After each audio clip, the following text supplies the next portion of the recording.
We've got a great group of folks here to talk through this amazing topic around how do we combine personality insights and technology to really drive amazing things for our organizations and the people that we're serving. I'm going to start with just a quick little introduction on Cloverleaf as well as today's topic, and then I'll let Kev and Sarah introduce themselves. Cloverleaf, we're on a mission to really help teams work better together by making everyday interaction smarter, more empathetic, and more effective. We do that by bringing personality insights into the daily tools where your employees or where work happens on a daily basis, with a focus or the goal around enabling real behavior change. A big part of that innovation is our partnership with Insights Discovery, which allows organizations to take the depth and richness of the Insights Discovery framework and activate it in a more continuous and practical way. Together, we're helping leaders embed these insights directly into the tools that they use every day and coaching moments so that teams can truly grow together. One of the organizations that is doing that exceptionally well is VGM, and we're happy to have Sarah here today. They've integrated personality insights into their internal systems and workflows, and the impact has been powerful. Increased engagement, stronger team cohesion, clearer connection between individual awareness and business outcomes. Today, you'll hear firsthand what that transformation looked like and what they learned along the way, as well as best practices that may have emerged in that process. So with that being said, let's start by welcoming our guests. Kev Dodwell, let's get started with you first. Hi, Darren. Hi, Sarah. Thanks for having me on the call. So I lead product learning and innovation at Insights. I would say my job probably is basically to make sure that the power of personality doesn't just live in a workshop, but shows up in the tools and systems that people use every day. We're probably known, Insights is probably best known for our Insights discovery model and the language of color, which of course truly helps people, we believe, truly helps people understand themselves and each other. I'd say we probably think self-awareness is the key to personal growth. And I'm going to start today with a quote from the very famous Carl Jung that says, and I like this quote, I love this quote because it basically sums up what I think the struggle of self-awareness is all about, which is that everything that irritates us about others can lead us to an understanding of ourselves. Just pause and reflect on that for a minute. Everything that irritates us about others can lead to an understanding of others. So more and more, I would say our work is not just about a report, not just about a great session. It's about becoming part of our partners' digital ecosystems. And I think that's what makes Cloverleaf and VGM and what you guys are doing with what we have with Insights Discovery so exciting. So yeah, happy to join today.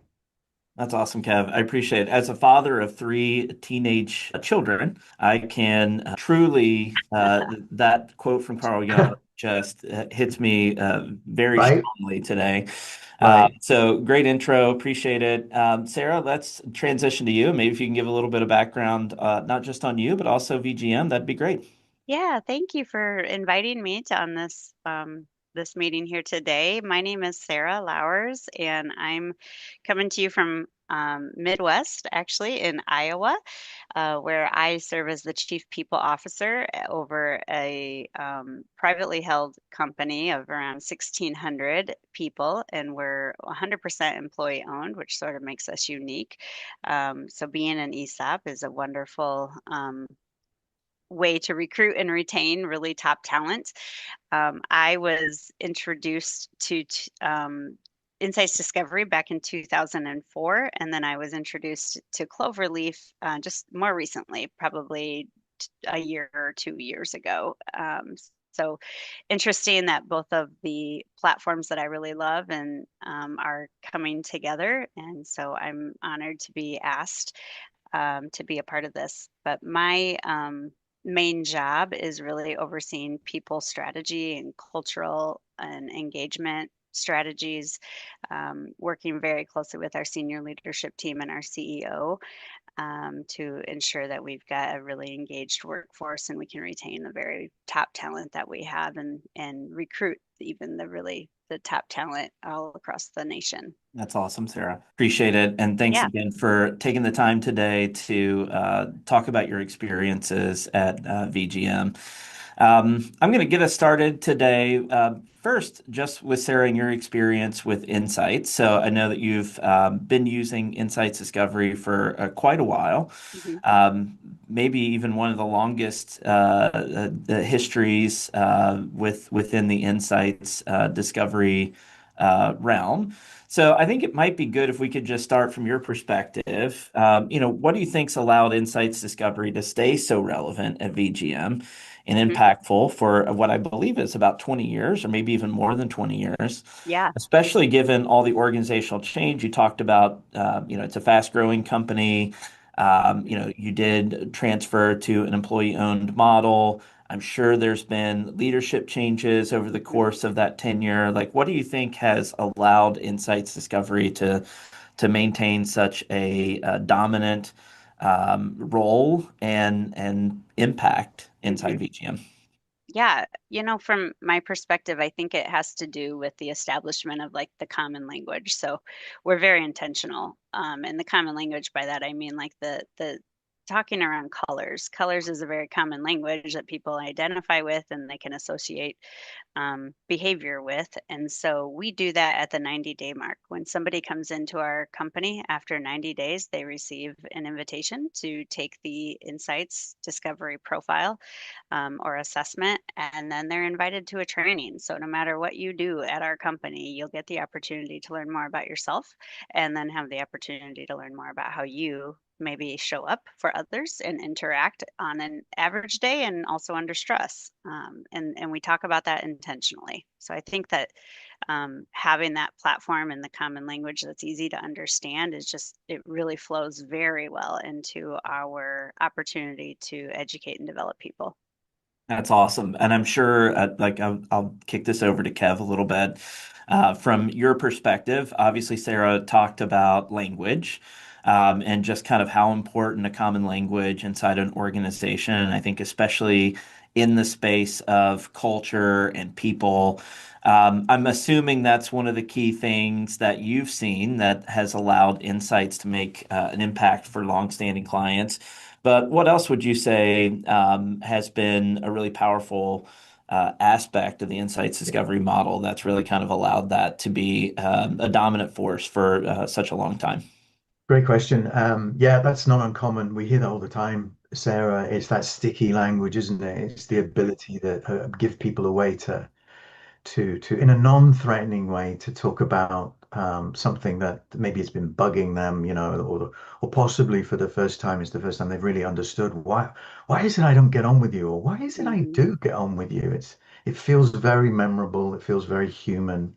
So that's something that I think we hear all the time. And it's great to hear, Sarah, you talking about that becoming, after the 90 days, becoming that cultural language, that shorthand for saying, oh, I get it. You are, you show up like this or you show up like that. And I've got a means in which to do that.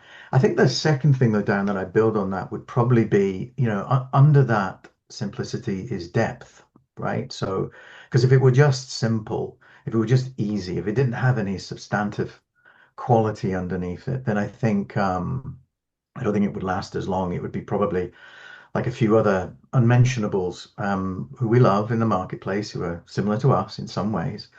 I think it's that for me, it feels like that depth because I think as our customers grow, as they move from self-awareness to maybe team dynamics, they maybe move on to leadership and change and possibly conflict.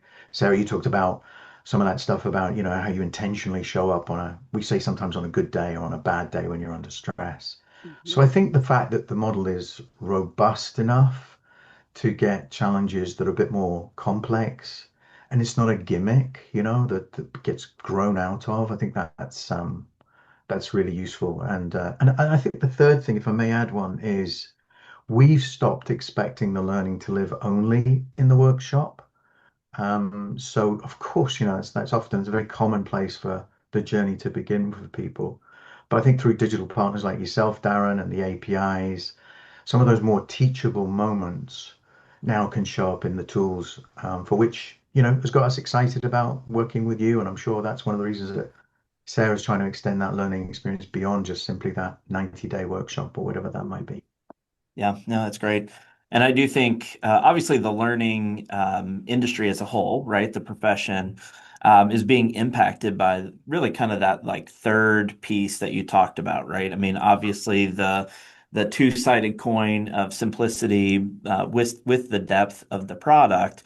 But then really it's about how do we evolve to kind of reach people where they're at and look at kind of uh, adult learner theory and the digitization and a lot of the things even with AI that's kind of coming into the space. I'm assuming that's part of the synergy that you saw in taking insights discovery and integrating it in some really powerful ways with Cloverleaf.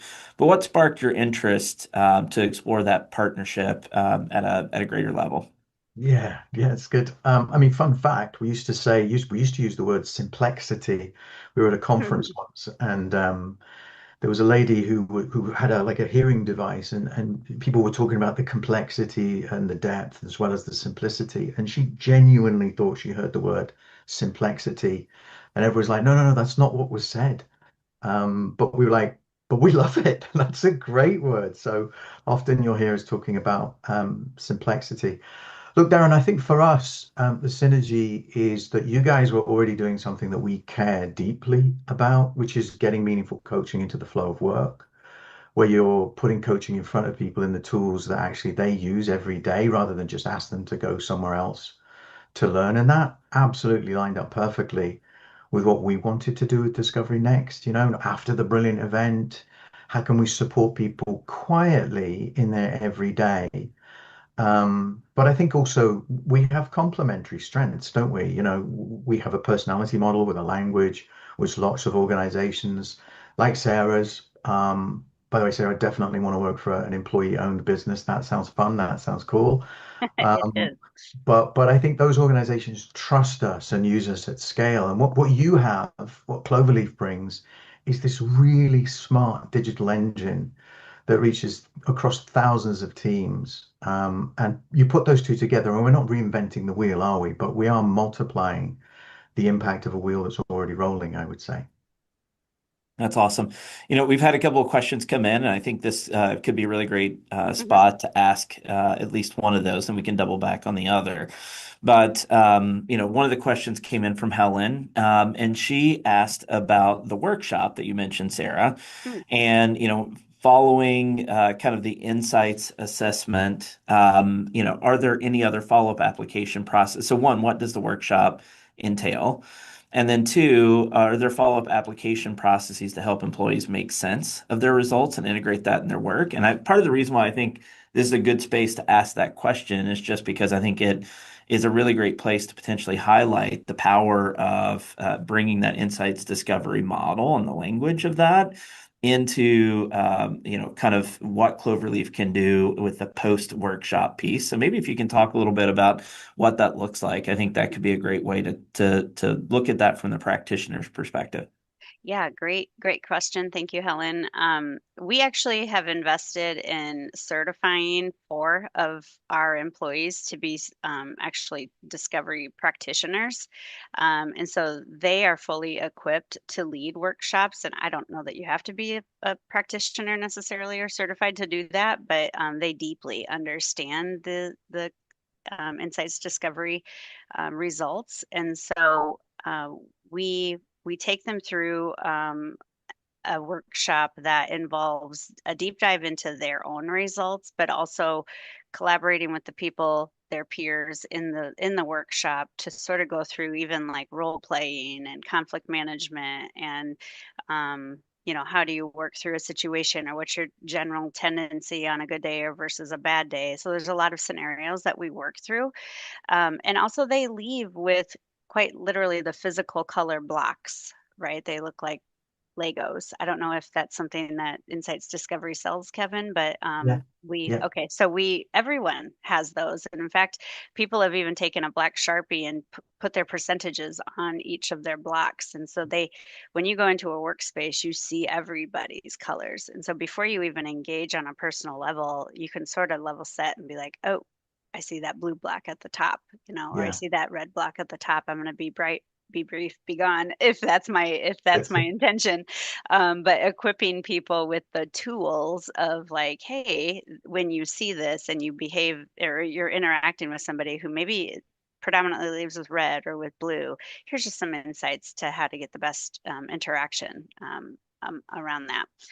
I also saw in the chat from Reggie wondering about that 90-day mark, and really it is by design, but also we throw a lot at you, and every company does when you're a new employee. So it's just sort of like we wait 90 days just to let that period of overwhelmingness and that onboarding and the training and the new information and all the things that come at you to sort of die down. And we believe at the 90-day mark, we've sort of found that sweet spot of like, okay, I understand my job now. The company's going to show me that they value me enough that they're going to invest in me and learn. I'm going to learn something about myself that I can even use at home with my family, but I can also, use daily in my interactions with my colleagues. So hopefully Yeah, that let answers me that. build on that a little bit as well, Yeah. Sarah, because that question that you asked, Helen, it's eternal almost, which is, you've invested a lot with practitioners and some of those learning job aids and everything else that goes with the paraphernalia of introducing the language of color. And then people always say, well, what next? How do I keep the learning alive? How do I keep the message alive? So it sounds you're doing like a brilliant job at VGM to do that. I think that's what inspired us to say, and this is what I love again about your question about synergies, Darrin, is that inspired us to create these APIs. If you don't know what an API is, it's just a small piece of code that allows basically that when you've completed the profile, that data to be shared in platforms like Cloverleaf. So, what's great about the Cloverleaf platform, and I'm trying not to oversell it, Darrin, because I think you guys are doing a brilliant job already, but it's good. It's really good because it scales that coaching conversation beyond just a simple workshop. And we just wanted to empower partners around the world, even our own clients, to enable that to fully embed that data into experiences so that user experience could be seamless. So it's just not an assessment thing anymore. It's not a coaching tool. It's Cloverleaf, and underneath the hood of that, in this case, is it's powered by Discovery. So I love that because it, Yeah. it meets, I think, what the type of things you're talking about, Helen. Yeah, Kevin, I appreciate that. And Sarah, maybe if you can talk a little bit more, and I can, because Helen did ask a follow-up question around kind of replacing the in-person versus, really kind of supplementing what's happening inside of those workshops. Maybe if you can talk a little bit about the use of Cloverleaf to really kind of take that outside of just the workshop or the classroom. Obviously, you mentioned the blocks, and I think that does a really great job Mhm. of really kind of giving you that kind of quick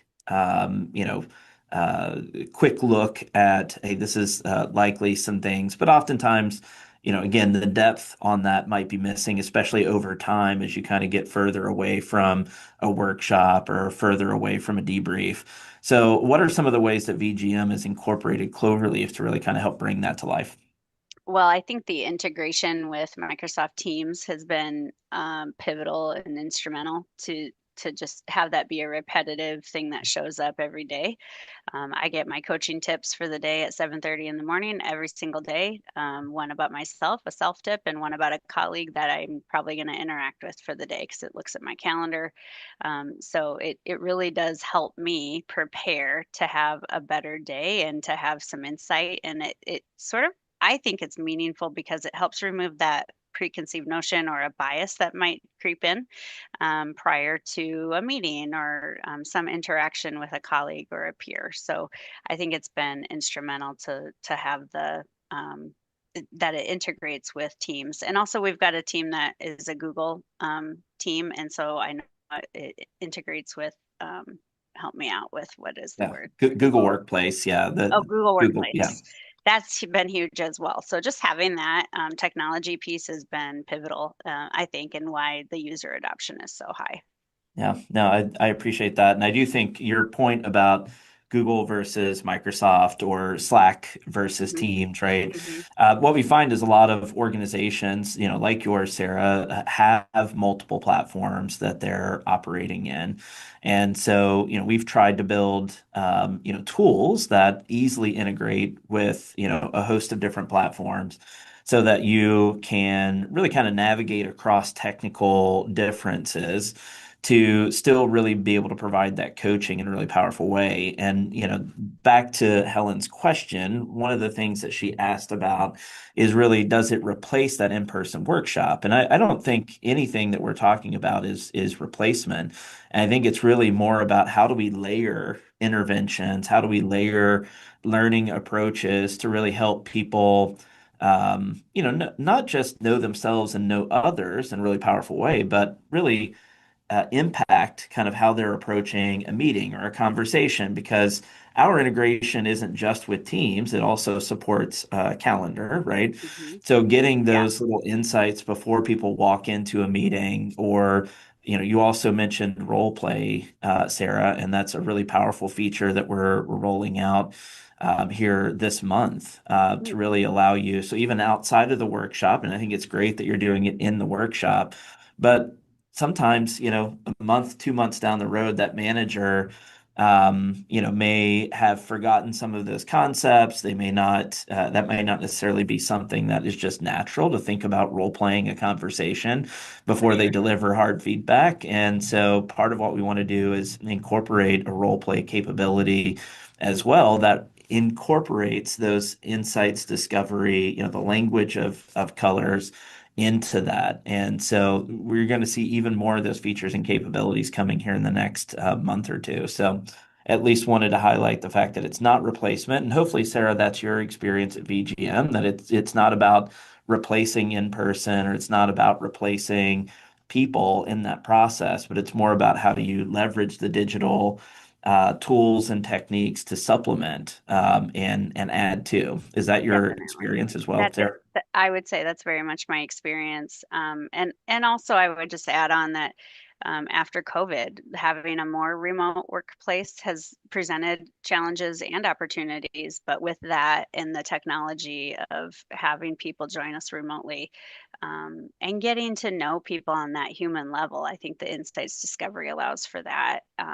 And the technology certainly helps, but just being able to better support that remote workforce and make them feel part of something, not just their home office and their day-to-day job, but feeling like, hey, I'm a part of this bigger team and this is my style and my approach to everyday life and everyday work has been really meaningful. Yeah. So let's piggyback on that a little bit more as well, Sarah. So, talking about that blend of human practitioners, digital delivery, we've talked about embedding insights through the use of the API. And really the workshop is just kind of a starting point to a conversation. How do you wire that into your, all of your digital people practices, your digital people ecosystem, for lack of a better term, when you think about the technology? I mean, we've talked about teams, but where are there other people practices or other technical capabilities that you either A, love to see insights, discovery, and Cloverleaf be a bigger part of, or that you're already actively making it a part of today? Um, I think that we are using it. Well, there's one meeting in particular I can think of every week. Every Friday, I have this regular reoccurring meeting, and we kick off every single meeting with an an exercise around Cloverleaf. Share one insight that's been meaningful to you this week and tell us why it was meaningful. So I think, leaning into that technology and how it shows up for us every day and then applying it regular on a regular cadence has been really meaningful to us. Um, but it also allows for us to sort of break down something that might feel a little woo woo, like for people who maybe don't want to get into their feelings that much. Like this is just more of a common language and something that everybody has the opportunity to go through. Um, whether you lead with whatever color you might lead with. You don't have to just lead with green to be able to talk about, your natural tendencies. But I think at that meeting in particular, that's what's coming to mind is like, that's a really cool opportunity that we do on a regular basis, and we lean into the digital aspect of the insights that are revealed to us weekly. Um, that's just kind of what comes to mind for me, Darrin. Yeah, no, I really love the part that you talked about around, hey, not everybody is woo-woo or they're Yeah, excited to talk about, you mentioned feelings, but even just taking the time out of their day to, think intentionally yeah. about other people, right? That's not a natural thing, I think, for a lot of folks. And, coincidentally, we have a lot of technology, a lot of product teams that maybe kind of lean into that a little bit more than maybe, let's say, marketing or sales per se. And when you think about those places where digital technology might actually open a conversation that wouldn't naturally occur, have you seen examples where the technology might open somebody up to a conversation or a thought that maybe they wouldn't have had normally, right? Because of exactly what you talked about, they're just Mhm, natural styles or the natural approaches mhm. doesn't have them thinking about that regularly. Yeah, I actually have a real example of one of my peers, a fellow senior leader who runs a huge business unit and department here at my company. I remember when I introduced Cloverleaf, he sort of gave the like another assessment kind of. That was his reaction, like, I've got assessment fatigue, I don't want to take another assessment. And I was trying to explain, the more you interact with Cloverleaf, the more it's going to learn you and the more insights it's going to provide to you. Well, he totally ate crow, and I was really impressed by how he reflected on that, because he came to a meeting and he said, boy, was I wrong. I had no idea this would be this helpful. And I was resistant at first, I'll be honest. I just thought it was another assessment. And we already get asked to do all these assessments. But when I actually did it and I started getting my daily tips, like, he was like, Sarah, I am so glad that you brought this to VGM, and it's been super helpful and insightful. And so I really saw that as a meaningful time. And user adoption, but also just acceptance of the platform and digital technology of like, wow, this is really meaningful. Because this was a guy that's very busy and would not normally give the time of day to something like this. So it won him over in a real way. And that cascades down, right? As a leader, if it's meaningful to you, it's going to be meaningful to the people you lead. Absolutely. All right, I'm going to transition a little bit and I'm going to come back to a couple of the questions that are in the chat. But Yeah. Kev, when you think about the response from Insights customers beyond VGM and Sarah's experience, Mm. what's the impact of our tools joining together, kind of across the your client landscape? Oh, really positive, Darren, really positive, quite energizing actually. I think from our own teams and clients, the big theme is the impact feels more sustained. When discovery is just a workshop, sure, you get the big ahas and then real life creeps in. The comment and conversation earlier about, is it replacing the human? Absolutely not. As an ex-facilitator practitioner myself, I just can't be in all places at all times. And so I think that what we're hearing is that language of it keeps it alive for longer. I think Scott in the chat said something similar as well. People have been asking for something like this. And sure, Insights is developing that stuff, but why wait when we've got the ability to jump on the back of the partnering with yourself and all the great work that you guys are doing? So in meeting prep, in emails, calendar, team spaces, whatever that looks like. I think the other impact is when you put the power of discovery next to the power of Cloverleaf, the coaching conversations, the tips, or whatever it might be from those services, and you guys do some great stuff in that space. What we've heard is it feels weirdly spot on, right? People Mhm. tell us this isn't generic advice. It actually sounds like it knows them and their team. And of course it does because it's powered by the same engine that we get that same reaction from discovery profiles. So it's not just some random quiz that they filled in last week, or Sarah was saying, oh, geez, it's another profile that I have to have to put in. I think from our partners, so out with the direct customers that we have, and that we have something called a partner channel where we license people to deliver insights discovery across the world. For them, this is about the response we're getting for them is about scale, Darren. They see this as a way to scale themselves. The platform does the heavy lifting, of course, reinforced by that sort of insight tips day to day, which means I think as a human being, we're all pretty time poor, aren't we, at the moment? The hope is, and the feedback we seem to be getting is that the people can focus on that deeper work, maybe those tougher conversations, the grit that lies in the team dynamics, and the sort of change journeys that we're all having to face right now. That's great.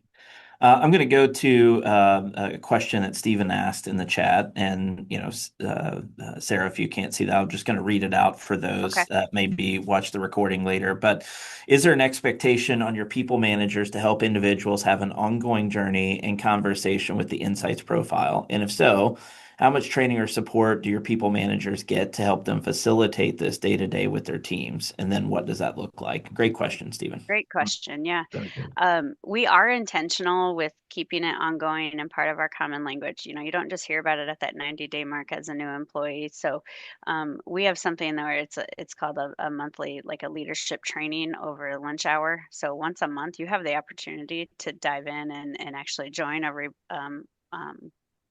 web-based learning opportunity over your lunch hour. We actually offer them every single month. So there's 12 throughout the year. And our requirement of people leaders is to attend at least 6 of those and then to actually submit to your leader 2 takeaways that you found insightful or helpful. So there's some accountability back to people leaders, but that's an intentional way we kind of keep it alive and part of an expectation, if you will, um, to those people leaders.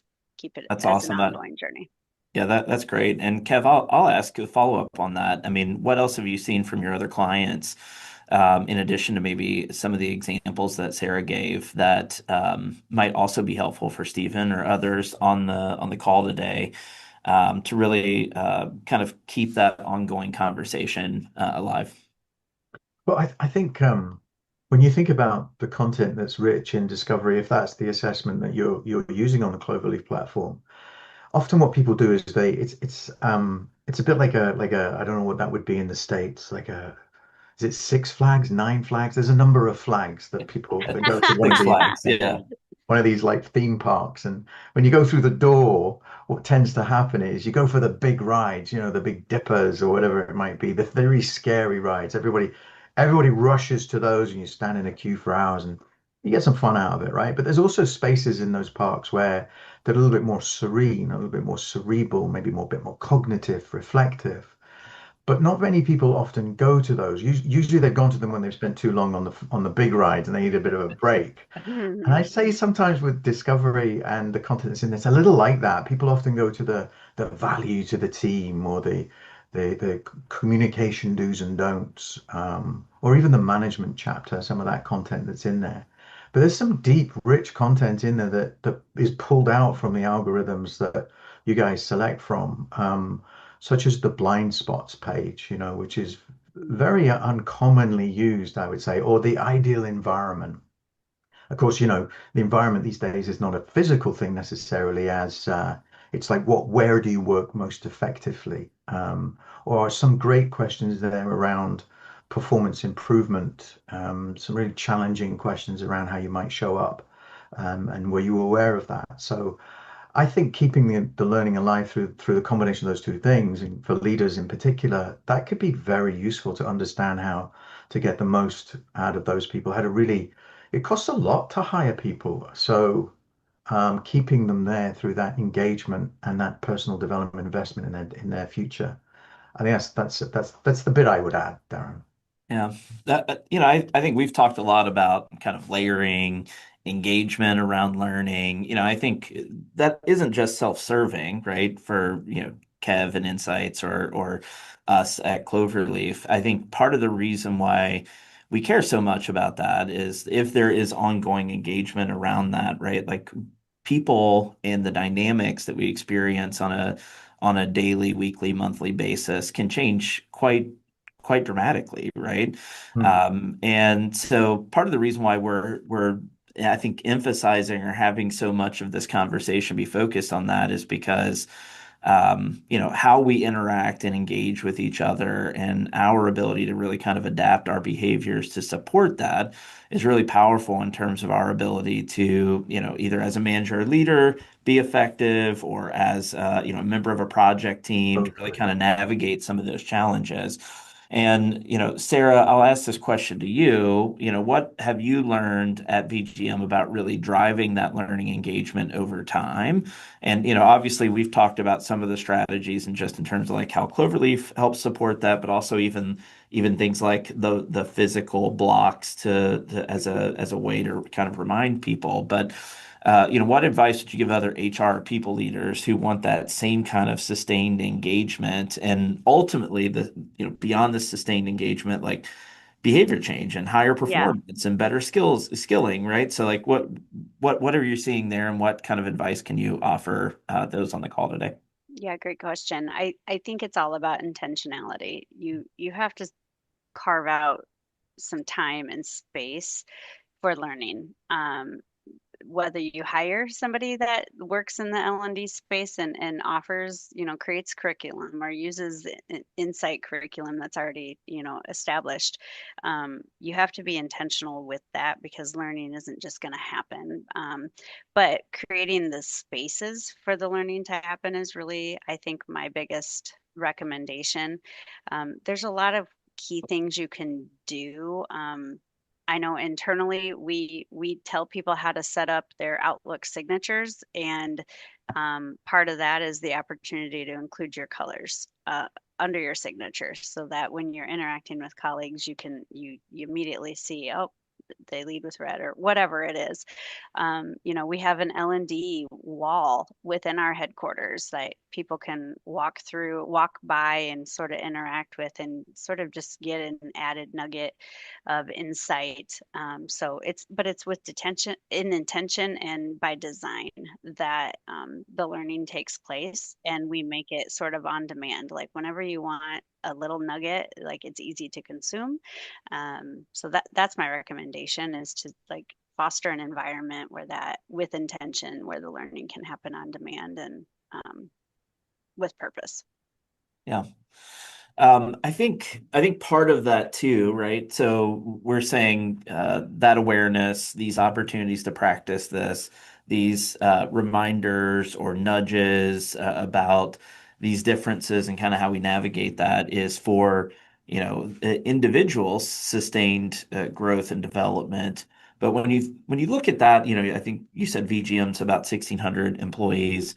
When you look at that in an aggregated way across a workforce of that size, when you think about, kind of measuring the impact of the investment that you've made in insights discovery as well as Cloverleaf over time, what are some of the specific metrics, stories, examples, behaviors, right, that help you evaluate the success of, these tools and, the kind of embedded learning techniques that you're employing? Well, I think when, one of the things that I have been responsible for in my career here at VGM is creating project teams or stretch assignments. And I think that the technology has been really helpful to lean into what's going to make a successful project team, and finding people who show up in different ways, and having a diverse project team is using the technology to help form project teams has been really helpful to me. Also, I'm really intrigued with how the platform can potentially recommend, I'm going to say mentor, but I'm not sure if that's really what I mean, but maybe like somebody to partner with to get better on both sides of the spectrum. That's sort of been real life use examples that have been really helpful to me, is the creation of project teams to drive a project forward or get to a place of success. And then also just partnering people for betterment and overall professional betterment, leaning into the technology and the insights that it provides to us. That's great. Mhm. All right, I'm going to switch gears a little bit. Kev, when you Mhm. think about, and from your perspective, anything on the horizon at Insights and or our partnership with Insights, that excites you about the future of personality insights? Hmm. That's a big question, Darren. Um, I just want to, before I answer that, I just want to come back to the point about stickability of and the sort of how do you make things last? Because I think that's an eternal question, as well as learning impact metrics as well. I would say to people, if to know and not to use is to not know at all, right? If you have that information and you don't do anything with it, then what's the point of having that information? And I genuinely think what's happening here is you're reminding people to use and therefore to take that knowledge and apply it somehow. But still, I love, Sarah, what you said about people. You have to be intentional. In fact, if I've heard you say one word more than any other during this podcast, I would say you're doing this intentionally. You're creating a curiosity of learning. And then through that curiosity, I love that story you told of the individual who was like, here we go, another assessment. And then after a while, they were like, do you know what? That was really good. So they used it, they learned, they were curious, and something changed, something shifted. And I think that's where we need to get people to. We need to get people to move beyond just, like e-learning or something like that, and into applying in the space that they're in. So what I would say though, in terms of the things that I'm curious about over the horizon in general and specifically with Cloverleaf as well, Darren, I just want to say right now that insights will always be human first. Our job is not to replace like great practitioners or leaders with clever tools. No matter how clever you get, Darren, we are not planning to replace the human being. What we're trying to do is through partnering with organizations like yourself and often through our customers like Sarah at VGM, is to give them better mirrors and better maps. If we didn't mention AI, I think people on the call who might groan and roll their eyes right now, like, oh, another chat about AI. But it's disrupting the learning space. If you're sitting there thinking, oh, it's coming, it's here. Like it's already here. And there's something about be curious and find out about that stuff. For our point of view, my personal view is we only see that as an amplifier rather than a substitute. I think if the underlying learning is shallow, then all that AI does is just help you deliver shallow learning faster, just a lot quicker. But what I do get excited about is what that reasoning power of AI can offer us, to really surface those richer learning, self-aware moments in the need, in service of the real human conversations. Again, to quote Jung, if you make until you make the unconscious conscious, it will direct your life, and you will call it fate. Um, we want to help people move away from that. We want to help people put themselves in control of their future and be all that they can be. Beyond that, I think there's a lot going on in ed tech, immersive technology.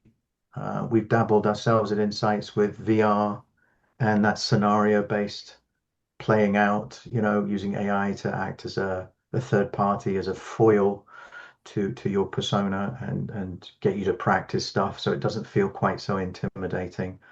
And I think again, there'll be partnerships with other companies, yourself included, Darren, that will probably bring that to the marketplace a lot quicker than we do because we don't see ourselves as experts in that space. We just see ourselves as integrating into that space and bringing that to our customers for sure.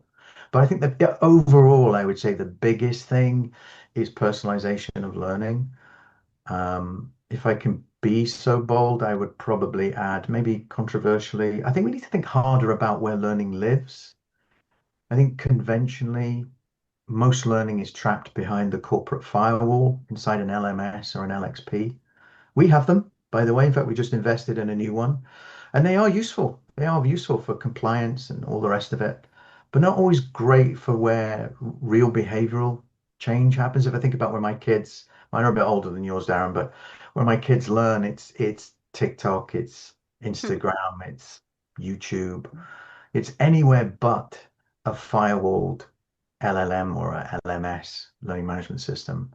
Yeah. So I don't think, I'm not entirely sure that's where real learning happens. And I am excited to figure out with yourself and others about where that shows up, right? Wherever that is, wherever people work. That's the bit that's exciting me and in keeping me awake at night at the moment. Yeah, no, it's great. And I do think since you broached the topic of AI, I wasn't the one. I just want to go on Yeah, record that you have my initiated full that. permission down to talk about Um, Cloverleaf's AI. I do think though, like this is a great example where our values really kind of came into alignment because, you mentioned human first Yeah, always. And yeah, I think especially when you think about the application of AI in a learning context, right? So this is all about how do we make humans better. It can't be an easy button on doing something, right? Because it's really about the process of learning and how does AI help accelerate that and get people to new places. So it is always going to be about the people, 100%. and AI can't be a replacement on that. So like that's a place where our value system between the insights discovery team and model and Cloverleaf, I think lines up well. Sarah, I'm going to kick this question to you. Okay. When you think about AI, not just in learning, but obviously that's, I think, a big part of the interest for the folks who are attending today. But just when you think about like um, you know, people practices and, how you're enabling and empowering people to be better. What's been your experience at VGM with introducing those tools and how it can kind of help people, accelerate not just the work that they're doing and the contribution they're making to the organization, but being better people and being better teammates to each other. Yeah, really interesting. I'm reminded of the we've got an L&D manager on staff. Doesn't matter if you do or don't, but my recommendation would be to equip somebody or challenge somebody to become sort of that thought leader and to bring some education forward to people. Actually, right after this webinar here, I'm jumping on to a training that's going to be about learning around about HR prompts in AI. Great. Because and we're going through like actually be having like classes that are designed to like learn how to best use AI in real use cases in your job. So we've got a variety of different classes offered. This one happens to be in HR prompts, but there could be something that lives in like a call center prompt or things like that. So designing learning to meet people where they are and to best help them with technology. If like when we first launched Copilot, that's what we use for AI in our organization. Without that learning and development piece attached to it, I think it would have fallen flat. People wouldn't understand it. They wouldn't know how to use it. But providing best use case scenarios and real life examples of how it can make your life easier and better and make you more productive has been a game changer. And so just be super meaningful around that.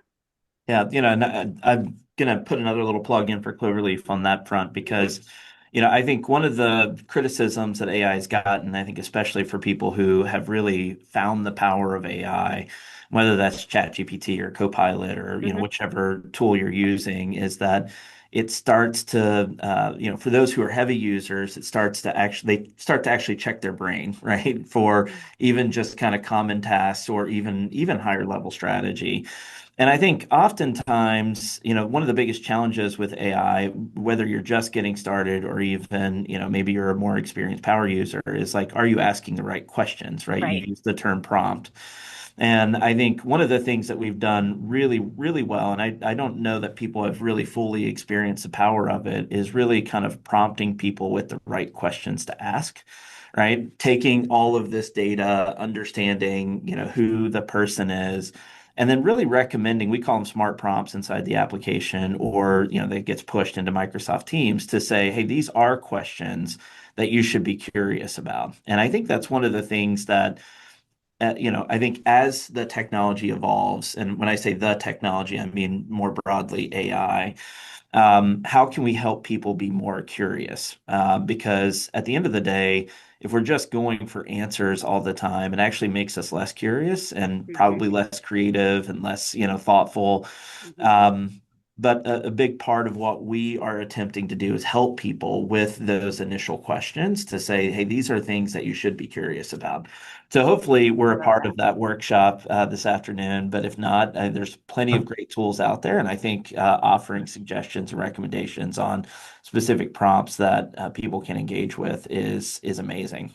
So I, someone I gave me a great tip. I say it's a great tip. It could be like the worst tip I've ever had. But I'll offer it to you anyway, which is if you're not sure, if you're just starting out on that journey of prompting, there's this wonderful thing called AI that can help you create a better prompt. yeah, And as soon as for somebody told real. me that, I was like, well, of course. Why would I expend my cognitive power trying to figure out what that looks like?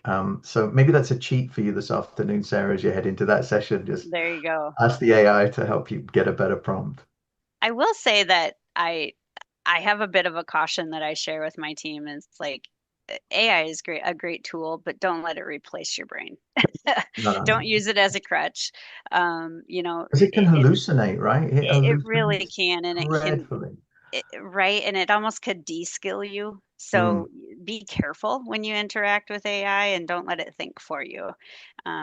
You I know, always, when we started off looking at AI at Insights, the first thing we did was we thought there must be a load of content about our intellectual property and our model out in the domain. You know how the yeah, AIs are trained on that public data. And sure enough, it did.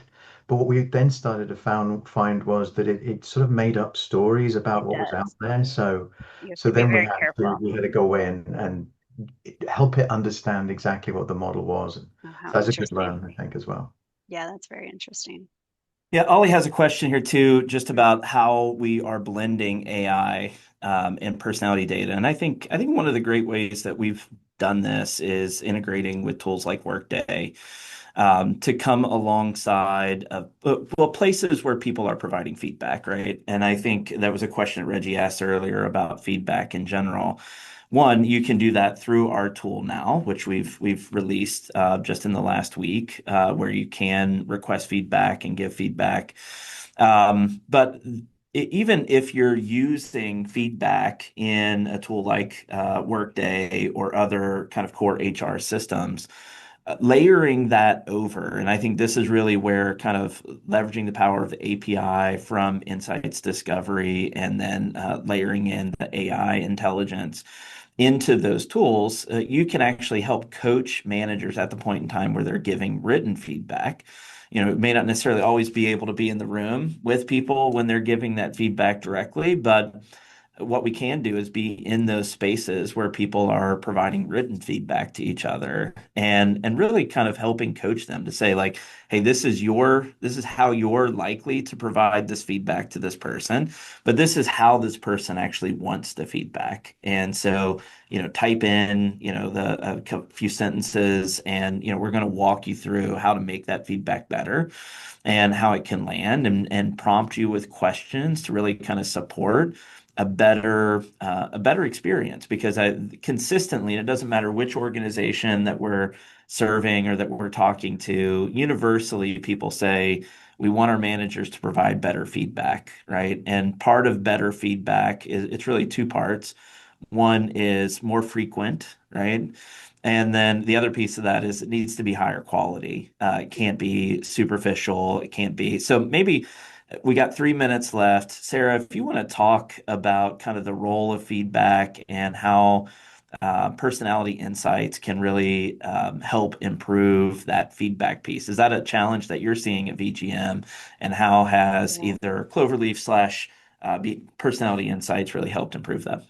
Oh, for sure. I think that's a constant journey that we're on with leadership development, is just feedback, effective feedback, and clear is kind. We teach that. And so when we talk about how to give feedback, I think using a tool like Cloverleaf and somebody's insights discovery profile can really help us prepare and be most effective in delivering that feedback. So everybody is uniquely human in their own way. And so understanding a person before you interact, and if you're delivering feedback to them, is a critical way of getting your message across in a clear and kind way. So definitely we use Cloverleaf, and I even use it. There's colleagues that I don't always see eye to eye with, and so it's like, hey, help me prepare for a meeting with this person, or help me deliver. How do I best deliver bad news, or deliver this constructive feedback to this person?